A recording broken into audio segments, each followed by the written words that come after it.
नमस्कार, आप देख रहे हैं रितम और मैं हूं आपके साथ कोमल पवार। तो चलिए खबरों का सिलसिला शुरू करते हैं। दिल्ली की आबकारी नीति में कथित घोटाले को लेकर भाजपा और आम आदमी पार्टी के बीच आरोप प्रत्यारोप का दौर जारी है। वहीं अब बीजेपी नेता दुष्यंत कुमार गौतम ने कहा कि केजरीवाल एक भ्रष्ट व्यक्ति है और अब वे दिल्ली के लोगों को गुमराह नहीं कर सकते। दुष्यंत कुमार गौतम ने कहा कि जिस तरह केजरीवाल खुद को कट्टर ईमानदार बताते हैं, वे कट्टर बेईमान है। साथ ही कहा कि अगर आप कट्टर ईमानदार थे तो अदालत आपके साथ न्याय करती, पर सिसोदिया और जैन को क्यों जमानत नहीं मिली। आप नेता पर निशाना साधते हुए दुष्यंत कुमार गौतम ने कहा कि ना तो आपने यमुना साफ की, ना महिलाओं की सुरक्षा की, और जो भी काम किए हैं वो सभी भ्रष्टाचार में लिप्त होकर किए हैं। प्रयागराज के कॉलविन अस्पताल में शनिवार रात हुई माफिया अतीक अहमद और अशरफ अहमद की हत्या के बाद शहर में सुरक्षा व्यवस्था को सख्त कर दिया गया है। प्रयागराज के जिलाधिकारी संजय कुमार खत्री ने इस हत्याकांड के बाद शहर के माहौल को देखते हुए अगले 2 दिनों तक यानी 18 अप्रैल तक इंटरनेट सेवा बंद रखने के आदेश दिए हैं। साथ ही प्रयागराज में काफी संख्या में पुलिस बल तैनात किया गया है।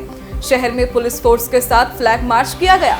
बता दें कि 15 अप्रैल की रात पुलिस अतीक और अशरफ के मेडिकल टेस्ट के लिए कॉलविन अस्पताल लाए थे। इस दौरान 3 हमलावरों ने गोली मारकर अतीक और अशरफ की हत्या कर दी।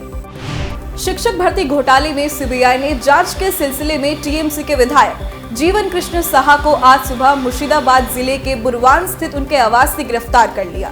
सीबीआई अधिकारी अवैध शिक्षक भर्तियों से जुड़े मामले में विधायक साहा से 14 अप्रैल से पूछताछ कर रहे थे। उसी दिन सीबीआई की टीम को देखकर जीवन कृष्ण साहा ने अपने दोनों मोबाइल तालाब में फेंक दिए, जिसे सीबीआई ने बरामद कर लिया है।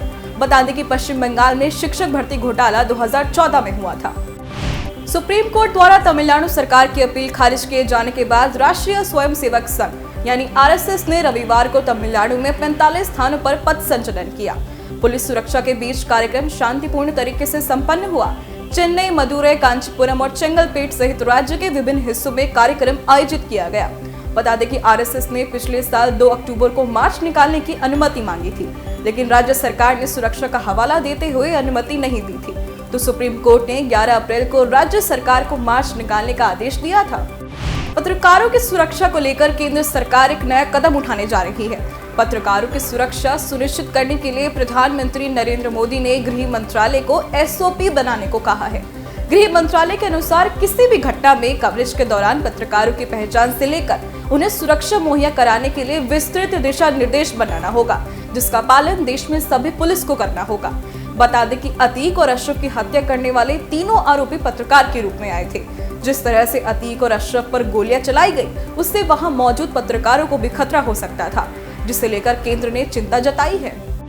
भटिंडा मिलिट्री स्टेशन में 4 जवानों की हत्या के मामले में पुलिस को बड़ी सफलता मिली है। भटिंडा पुलिस ने 4 दिन की कड़ी मेहनत के बाद 4 जवानों की हत्या के मामले को सुलझा लिया है। एसएसपी गुलनीत सिंह खुराना ने बताया कि आरोपित ने अपने निजी कारणों के कारण 4 जवानों की हत्या की। आरोपित ने पहले मिलिट्री स्टेशन से ही राइफल चोरी की और फिर उसी राइफल से चारों पर फायरिंग की। आरोपित ने आपसी रंजिश के कारण इस वारदात को अंजाम दिया। बता दें कि 19 अप्रैल को भटिंडा मिलिट्री स्टेशन में सुबह 4:30 बजे एक शख्स ने मिलिट्री में फायरिंग कर दी, जिसमें 4 जवानों की मौत हो गई थी। बिहार की राजधानी पटना से वाराणसी तक का सफर अब और भी आसान होने जा रहा है। सड़क और रेल मार्ग के अलावा जल मार्ग से भी बेहतर परिचालन की सुविधा मिलेगी। जुलाई से पटना वाराणसी तक गंगा नदी में डबल डेकर क्रूज चलाने की योजना है। भारतीय अंतर्देशीय जल मार्ग प्राधिकरण के निदेशक LK रजक ने बताया कि जुलाई के अंतिम सप्ताह में 300 पर्यटकों को लेकर जलयान वाराणसी पहुंचेगा। इसकी तैयारी शुरू कर दी गई है। सड़क की तर्ज पर जलयानों की गति बढ़ाई जा रही है। जल मार्ग आवाजाही प्रकृति के लिए लाभकारी होने के साथ आर्थिक रूप से भी सस्ता है। आज उत्तर प्रदेश के वाराणसी में G20 देशों के प्रमुख कृषि विज्ञानों की 3 दिवसीय बैठक का शुभारंभ हो गया है। नदेसर स्थित होटल में आज केंद्रीय सड़क परिवहन और राजमार्ग राज्य मंत्री VK सिंह ने सम्मेलन का उद्घाटन किया। बैठक में भारत समेत दुनिया के 20 विकासशील देशों में वैश्विक कृषि के विकास का नया रोड मैप वाराणसी में तैयार किया जा रहा है। आज से 19 अप्रैल तक चलने वाली G20 सम्मेलन में कृषि, कृषि शिक्षा, अनुसंधान आदि मुद्दों पर सभी देशों के कृषि वैज्ञानिक मंथन करेंगे। आईपीएल सीजन 16 का 24वां मुकाबला आज चेन्नई सुपर किंग्स और रॉयल चैलेंजर्स बैंगलोर के बीच शाम 7:30 बजे खेला जाएगा। बेंगलुरु के एम चिन्नास्वामी स्टेडियम में खेले जाने वाला यह मुकाबला बेहद दिलचस्प होने वाला है। एक और हेलीकॉप्टर शॉट के बादशाह महेंद्र सिंह धोनी होंगे तो दूसरी ओर क्रिकेट के किंग कोहली की शानदार फॉर्म दर्शकों को रोमांचित करेगी। बात करें दोनों टीम के अभी तक के प्रदर्शन की, तो जहां पर चेन्नई सुपर किंग्स ने 30 में से 19 मैचों में विजेता है, वहीं बेंगलुरु ने 10 मैचों में जीत हासिल की है और 19 मैचों में उन्हें हार का सामना करना पड़ा है। आर्थिक समझौतों में वृद्धि की बदौलत वित्त वर्ष 2022 से 23 में अमेरिका भारत का सबसे बड़ा कारोबारी भागीदार के रूप में उभरा है। वाणिज्य मंत्रालय के प्रारंभिक डाटा के अनुसार पिछले वित्त वर्ष में दोनों देशों के बीच द्विपक्षीय कारोबार 7.65% बढ़कर 128.55 अरब डॉलर रहा है। दोनों देशों के बीच 2021 से 22 में 119.5 अरब डॉलर और 2020 से 21 में 80.51 अरब डॉलर का द्विपक्षीय कारोबार हुआ था।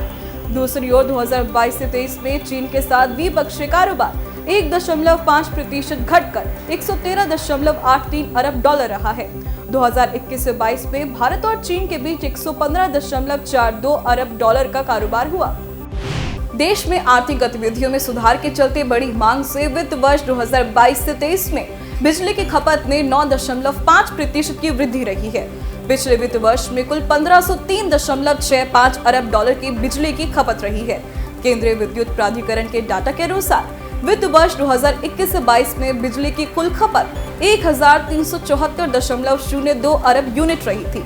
डाटा के अनुसार पिछले वित्त वर्ष में एक दिन की सबसे अधिक बिजली की मांग 207.23 गीगावाट रही है।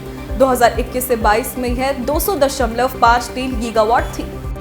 देश में क्रेडिट कार्ड का इस्तेमाल जमकर हो रहा है और लोगों में इस कार्ड के जरिए खरीदारी करने का क्रेज बढ़ गया है।